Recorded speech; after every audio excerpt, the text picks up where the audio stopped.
Right, good evening, everybody, and welcome to Lydia's and Liam's very special day. Hey. My name is Paul, and I'm Lydia's dad. Yeah? Yeah. Rather than father, dad. Yeah. Is it on? All right. Anyway, thanks for everybody for coming today, making the effort to get here, because I understand that there's been a lot of people travelling. Some people travelling further than others. There's people here from as far as Australia, Canada, Dubai, and even Crewe. I was told earlier today, my wife Sandra, or rather I was ordered, to try and keep my speech as short as I possibly could, because there's other people speaking. So it's not a problem. I'll know if I've failed this challenge, especially when people start nodding off, and even more so if I hear snoring. I do get a little bit emotional. It's my age. Recently I've been tearful over adverts on the TV. And Sandra. I want to take you back 9 years.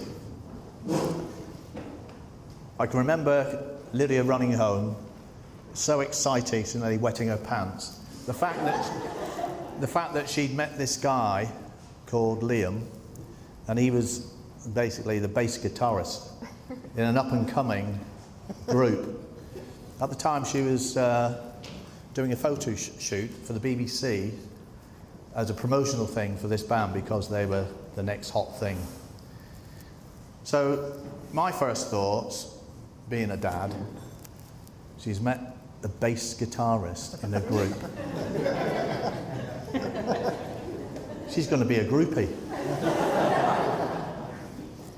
So anyway, a few weeks later, she came home again, dead excited, been out on a few dates, and she said, Liam's coming to the house. And I thought, Liam, bass guitarist, in a group, I haven't got a clue what he looks like, I haven't got a clue what he's like, but I know, all I know is he's a bass player, in a group.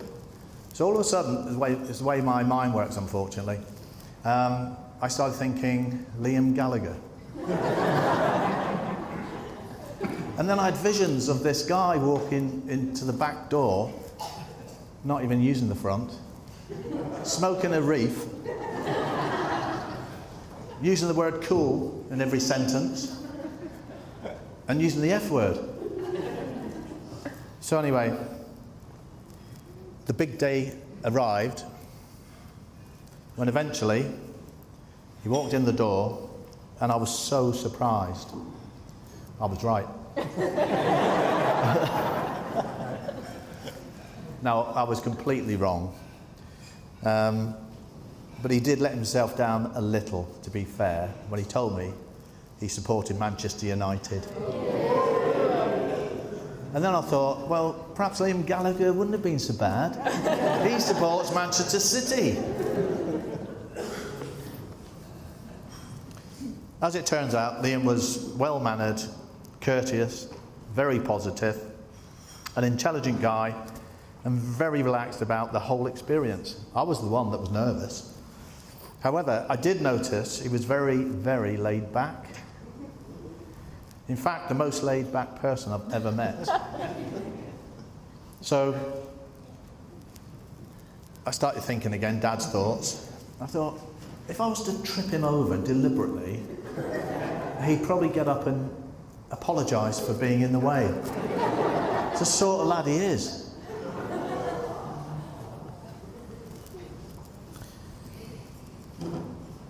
I didn't write that, did I? Oh, right, yeah. Having now got to know Liam, I can honestly say I couldn't wish for a nicer son-in-law. That is apart from Anthony.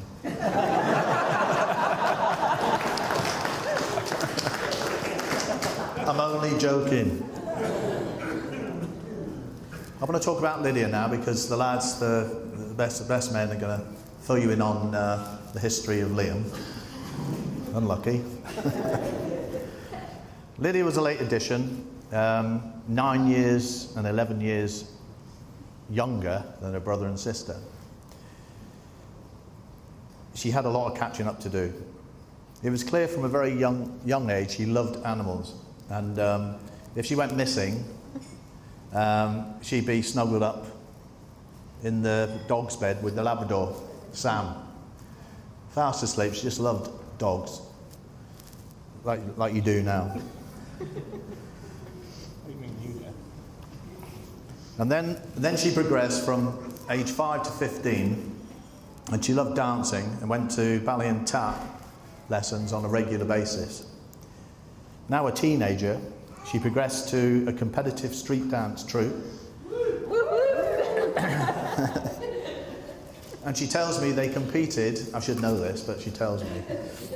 She competed all over the UK, or different places in the UK, and even in Paris, in the World's Comp. Yeah? Is that right?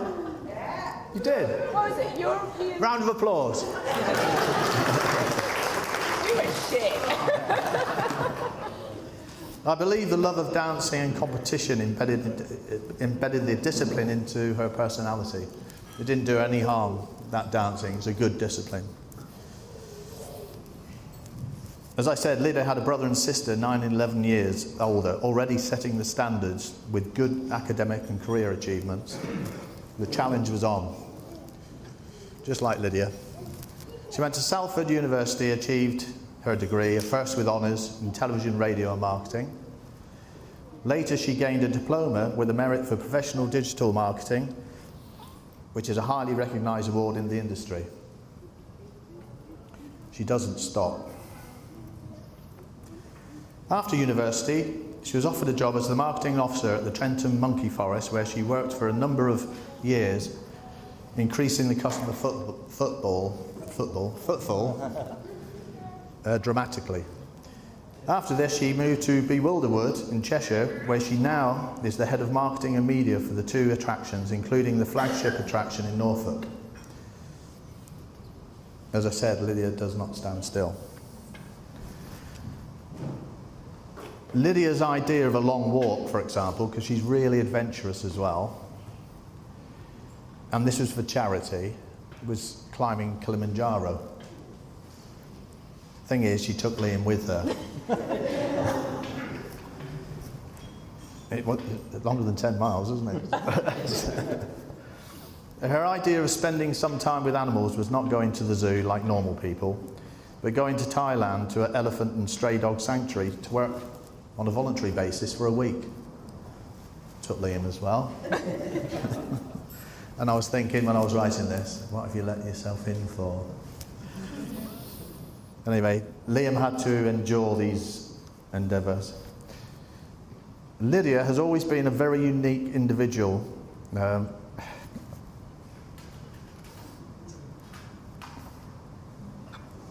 Deep breath.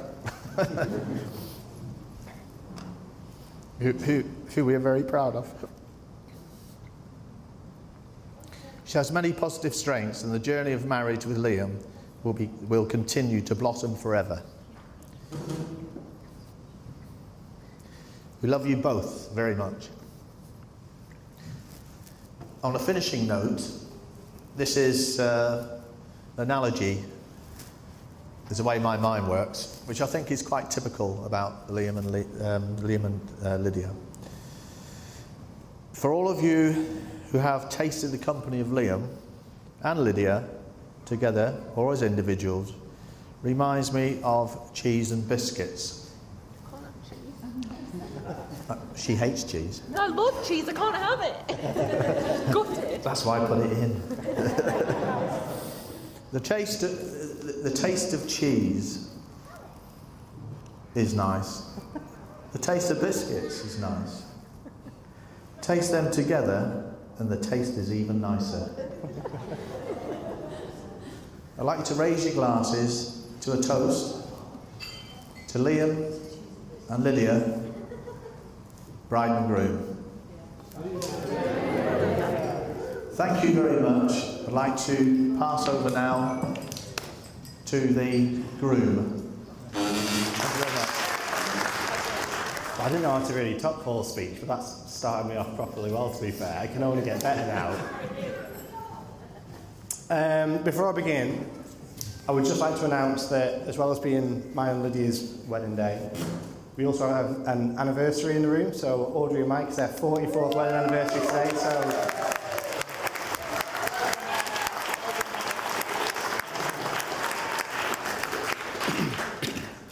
but we also have 2 birthdays in the room today. So, if Sid and Scott could please stand up, there's something we'd all like to sing to you.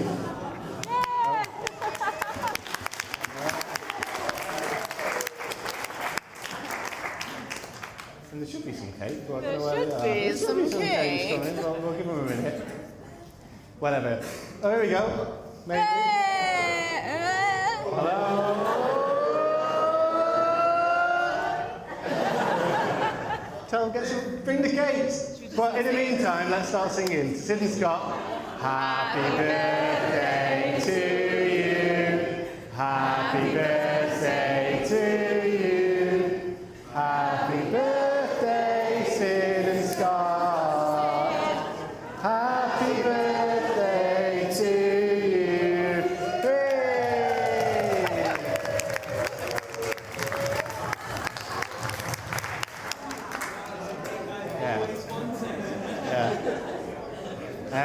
Make a wish. By the way, in case you didn't notice, that's why I was a bassist with that singing, by the way. Make a wish. Can we see your cake, please, Scott? What? I've not. What? I didn't know about this. I knew there was a cake. How fantastic is that? Yeah, I had nothing to do. My favourite team ever.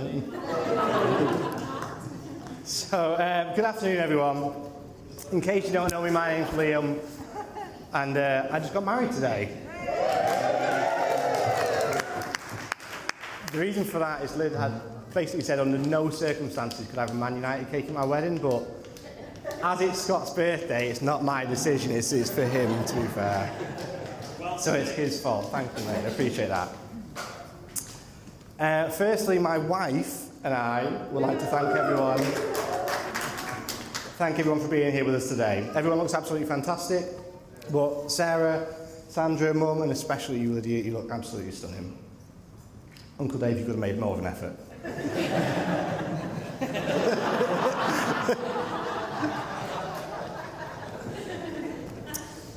We truly feel so lucky to have such amazing friends and family who've travelled here from all over the world just for an excuse to get pissed. There are people, cheers for stealing my bit, by the way. There are people in this room who've travelled from Australia, Canada, Dubai, Exmouth, Peterborough, Scotland and London. I tried to work out how many miles people had travelled to get here, and I couldn't, so the answer's loads, basically. But we all know that the real heroes are anyone from Crews that had to travel through Stoke to get here. Oh, sugar. Wales too, sorry, Ricky. Oh my God, I'm not counting that. You do well to get out of there. Like, you're welcome. For myself, I'd like to say thank you to Paul for your generous words.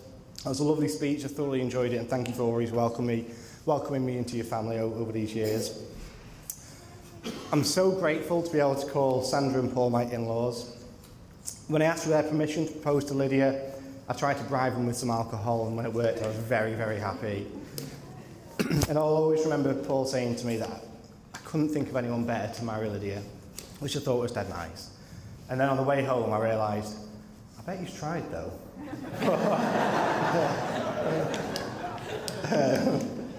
But they've always been so supportive and accommodating to me and Lyd, supporting us both financially but also emotionally. Even letting us live with them while we save for our house. I know this goes without saying, but you should be so proud of raising such an amazing, kind and beautiful woman in Lydia. She is ambitious, intelligent and courageous in everything she does, and she's like a dog with a bloody bone when she decides she wants to do something. But she always follows through. Despite this meaning that my house is one big wardrobe, I probably wouldn't live the life I live of done the things that I've done if it wasn't for her, so she really is a credit to you. But to the whole of Lid's family, Joe, Mag, Sarah, Anthony, aunties and uncles and cousins, you've always made me feel at home. And despite mostly being Liverpool fans, I honestly couldn't have picked a better family to join. So for the first time for me, if you could all raise a glass to the Sharkies, please.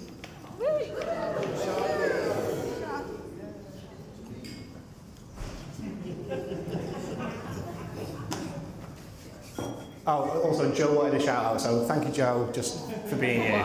Yeah. So did Jodie, weirdly. She's not even part of the family, but well done Jodie, you smashed it. I did ask Joe's permission as well, and he said yes, which was nice. A quick thank you to my family as well, who are all amazing, but particularly to my mum and dad. This has set me off. Mum, you are the kindest, most generous person I know. That's it, I can't do it anymore.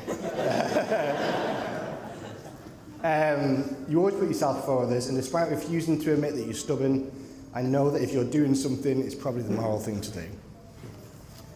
Dad, fucking hell. I look up to you more than anyone. Again, that's enough, I think, for a minute. Read this bit for me. You're patient and you're calm, and if you're given advice, although I might not admit it, 99% of the time I take it as the right thing I should do. So thank you both for everything you do for us. Thank you for being you, and thank you for raising such a handsome, intelligent, and modest young man. If me and Lyd are as happy as you two are in 35 years, then we've done something right. Now, the one piece of advice that my dad did used to give me before a night out was that drinking was a marathon and not a sprint. But to me, that means it was still a race. So, to see who can get drunk the fastest, please raise one more glass to the Downies, please. Downies.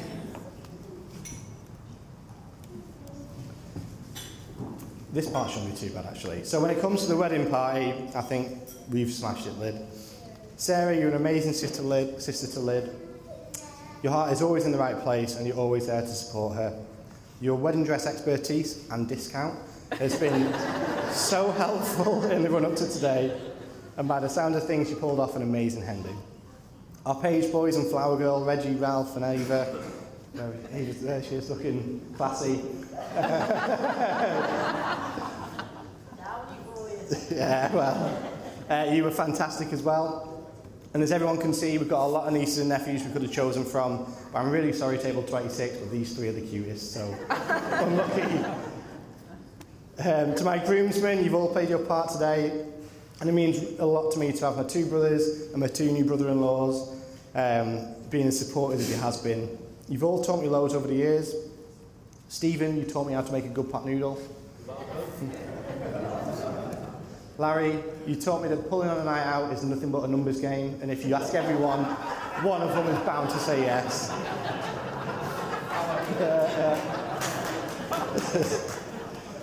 Anthony, you're a DIY expert, and among other things, you taught me how to lay a floor. I might have forgotten it, but you taught it me. And Joe, you taught me something I'd always expected, which was that Liverpool supporters are the worst in the world, but I love you anyway. So. But now it's time to talk about the two most important people here today, Aaron and Scott. Now, before their speeches begin, please bear in mind that Scott was a salesperson for many years, so he's been trained to lie to people. Aaron, on the other hand, is generally quite honest, but he does like to embellish a story after he's had one or two drinks, so as long as he's not... Oh, shit, okay. Yeah, okay. Don't listen to Aaron either. I've known Aaron since we were 11 years old in high school, and although we were always friends, we didn't really get that close until sort of college. It might be to do with when he hit me with a cricket bat one time. His story, not mine. But I don't know what happened, but it just feels like overnight we were suddenly best friends. He was the guy that really introduced me to comic books, and it was the one person who, if I'd seen a film, he'd already seen it and was ready to talk about it. I met Scott a couple of years later when I was around 13. I'd just got my first bass guitar, so that's, you know, that's where it starts. And my mum managed to blag him into teaching, giving me some lessons. And I remember going around his house once, and he let me in, and he was wearing a scarf indoors, and I thought, wow, this guy's the coolest. Yeah? 13-year-old Liam was an idiot, apparently, but... But a few years later, we reconnected to start a band, and ever since then, if it came to music, we've been inseparable. Now, they don't really know each other that well, or didn't before this, but luckily they both like a good sesh. So when it came to organising a weekend away, they killed it. They both planned and pulled off an unreal stag do for me in Prague, and I absolutely loved it, so thank you, and thank you to anyone that managed to come. Now, I'm fortunate enough to not really get hungover, but I was out of action for a full week with no voice. Paul, that was your phone that time, I think. With no voice for a full week when I got back. But I do think I was actually quite well behaved on the stag do. I didn't have a full bottle of wine in one glass. I was not the first person into the strip club. I had no narcotics whatsoever. It's just a shame that the same can't be said about Paul.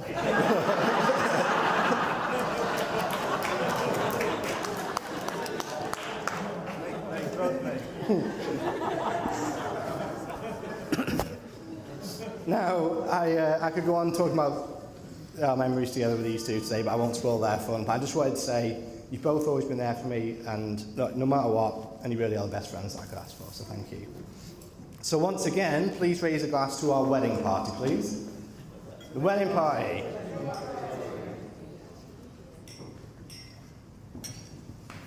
Now that soppy stuff's out of the way. Finally, Lydia, the most stunning person in the room. I think she was a bit nervous about my speech beforehand. She was worried I was going to talk about how much a fart smell, or how she leaves the toilet door open when she's on the loo, but I promise you I'm not going to do any of that. Some of you might not know this, but me and Lyd actually met back in college, and I remember fancying her as soon as I saw her, but we never really spoke, or our paths never really crossed. And then one Saturday night we both happened to be at a local gig, and as I was leaving, I was down the gully down the side of the venue, and I saw this hot girl from college stood there crying. Now, being the gentleman that I am, but more importantly, the opportunist that I am, I went over to see what was wrong. And it turns out she was supposed to be meeting someone, and they'd stood her up. I should mention, before we go further, we were both very drunk at the time. But I try and console her, and about halfway through, she falls into me and kisses me. So we decided to exchange numbers, but then go our separate ways. That time was you on me. No, that didn't happen. So anyway, Monday comes and I see her across the canteen, and I decide to text her to see if she wants to go out sometime. And guess what? She says no. And that's it, really. There's no more real contact or anything. We just see each other and say hello or whatever. But then 6 years later, the old band are playing this gig on the radio, and we want someone to record the set list. And this person just so happens to be Lydia Sharkey, the hot girl from college.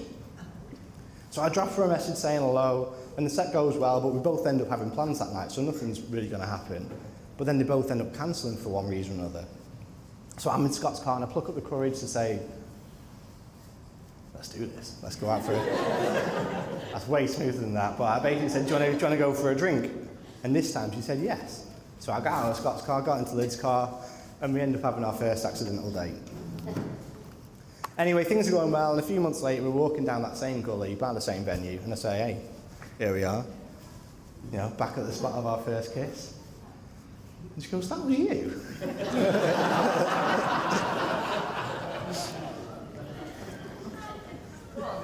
Lyd, I'm so glad that you said no back to me in college. Because if you didn't say no, we probably wouldn't be stood here today.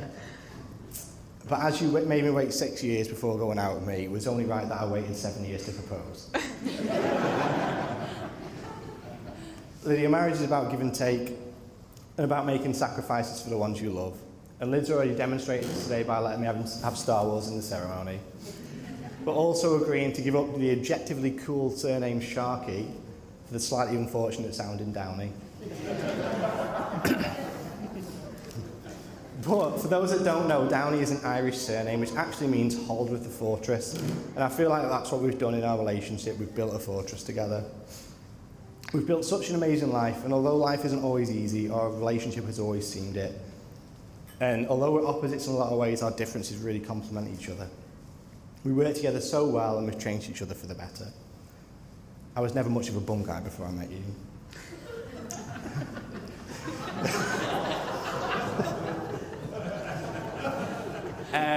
I think Get out the t-shirt. I think most of you will know, but I was pretty fine for the run-up to today until I got here this morning. I was bricking it, let's just say. But when you finally got down to me at the aisle, all my nerves went away. And when you said I do, you made me the happiest man on earth. I sometimes still see you as the hot girl from college who is way out of my league, and I still pinch myself that we're together. And I'm so happy to be able to call you my wife finally.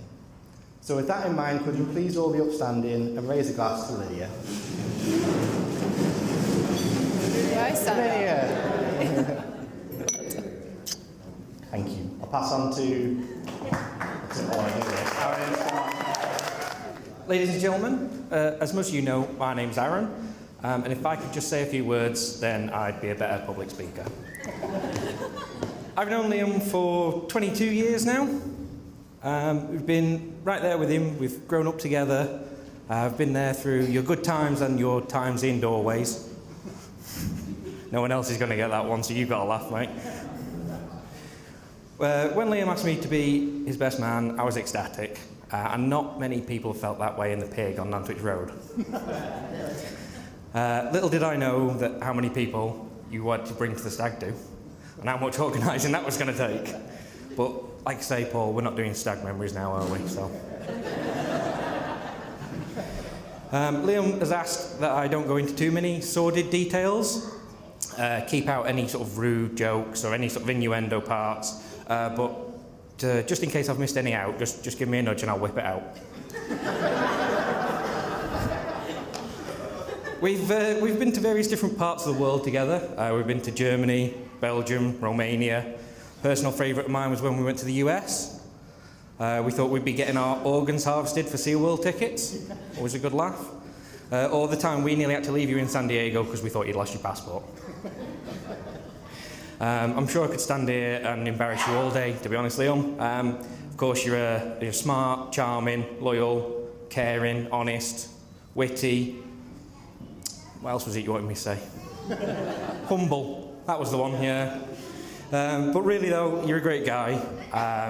You are honest, and I'm sure you honestly believe when you still say to this day that you came up with a stop clock is right twice a day. I do come up with that saying. I do come up with it. Lydia, I just want to make a moment to say how beautiful you look today.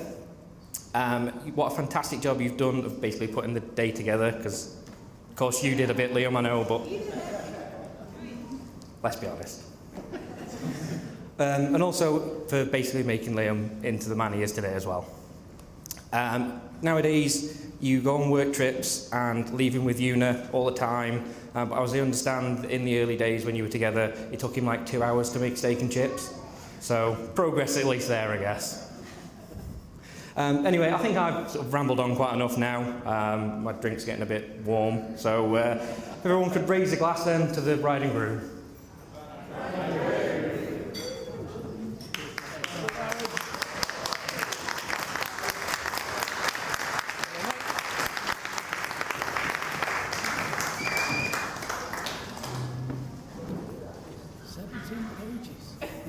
Just a few. I'm going to recover some stories that have already been shared. So if you like hearing things twice, then we'll be here for that. So ladies and gentlemen, for those who don't know me, I'm Scott, the other half of the Best Man team with Aaron. So first and foremost, let me express my utmost gratitude to the bride and groom for throwing me and what can only be described as the most epic free birthday bash. So thank you. Liam and I spent countless hours together in the car commuting to the studio and gigs in the lead up to today's joyous occasion. Our car rides had a dedicated slot actually for wedding planning chat, which usually went along the lines of, Lids has everything well under control. One drive, Liam nervously announced the bombshell that he and Lydia wanted to tie the knot on my birthday, as Friday was much cheaper than the Saturday. Without skipping a beat, I eagerly agreed, envisioning the ultimate free birthday party. In hindsight, I should have totally made him sweat on this. Little did I know that I was signing up for best man duties without even realising it. Liam officially asked me to join the squad during a casual stroll from our favourite dirt cheap pre-gig chicken shop in Leicester, Yummy-O's. He'd actually forgotten that he hadn't asked me yet, so it was a very memorable experience for such an honour. Sticking with the theme of saving a few quid, we'd often lean on Liam's Irish heritage for some light-hearted banter, mostly aimed at the plethora of trades that would be available at his disposal if he'd require them, or if he ever fancied a career change. The pinnacle of this banter, though, arrived at Wakestock Festival in 2014, where we were on the reserve list to play should John Newman not be able to make it. This is the type of line that you'll hear failed rock stars pull out in speeches at weddings, by the way. So whilst on standby, we were free to enjoy the festival.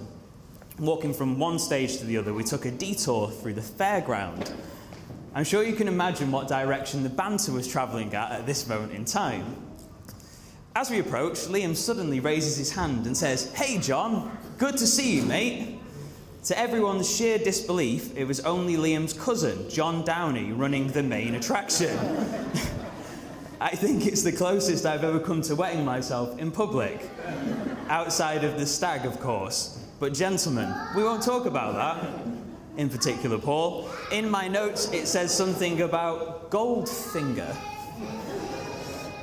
Anyway, to go full circle on the penny pinching, John gave Liam a free ride and told everybody else to do one. So clearly, it runs in the family. However, reading the room, tonight I'm a changed man. And I won't be directing any Irish banter towards Liam or his immediate family, because I would like to leave here in one piece. Speaking of family, let's rewind to how Liam and Lydia crossed paths. I think you might have heard about this one already. Actually, he's going to hate me for saying this, and this is the only mum joke I'm going to drop, dude, so... I knew Jane first. Hello, Jane. It all began with a simple request from Jane for bass guitar lessons when we worked together at Clark's. Little did I know that those lessons would eventually lead to a lifelong friendship filled with music, laughter, and a few more than a few embarrassing stories. Now, let's fast forward to when Liam met the love of his life. And who would like to hear that story again? It was a chance encounter when we played live on air at BBC Radio Stoke, orchestrated by none other than my brother-in-law, Jordan. We needed a photographer for the session, and I asked Jordan. He recommended Lydia. Despite Liam's initial attempt to play it cool, his infatuation with Lydia was evident from the get-go. I'll never forget the moment he urgently told me to pull the car over on the A500 as we travelled back. He practically leaped out of the car to greet her, leaving me bewildered at the side of the road. And as they say, the rest is history. And he literally sat there looking at his phone the whole time, didn't say a word, and then exited. Like, that was it. So, I was terrified about doing this speech today. At one point questioning, how am I even one of his best men? I couldn't recall any standout moments to share. And all I can say is thank God for Facebook and Google Photo. After reliving countless laughs, I could have been up here for a while. However, to save everyone the pain of that, I'm going to summarise with a few key highlights. Liam is the only person I know that sleeps on every mode of passenger transport. Liam is the only person I know that slept through an actual earthquake. I remember watching his body rumble around his bed in India with a slight grin on his face while panic ensued all around. God only knows what he was dreaming about. Liam is the only person that I've been in a car crash with. Surprisingly, he was not sleeping this time. March the 6th. Can you remember March the 6th, Liam? March the 6th will forever be remembered and celebrated as Jill Day, usually with a blow-up doll and cries of because I remember hearing some very odd noises that evening. This is in honour of the time that Liam and I pulled two ladies many years our senior when we were in our early 20s. Liam, Jill and Kelly will now be in their 50s.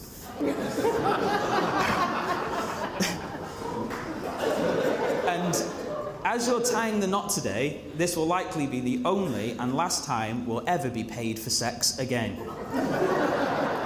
One of the aforementioned ladies left 20 quid on the floor that night, which we proudly spent on a KFC the next day. Moving on, Liam is the only person I know, and he's alluded to this already, he's immune to hangovers and the dreaded hangxiety, which I suffer from immensely, and no doubt will do tomorrow. So as I stand here today reflecting on our journey together, I can't help but marvel at Liam's laid-back demeanour, possibly the yin to Lydia's yang.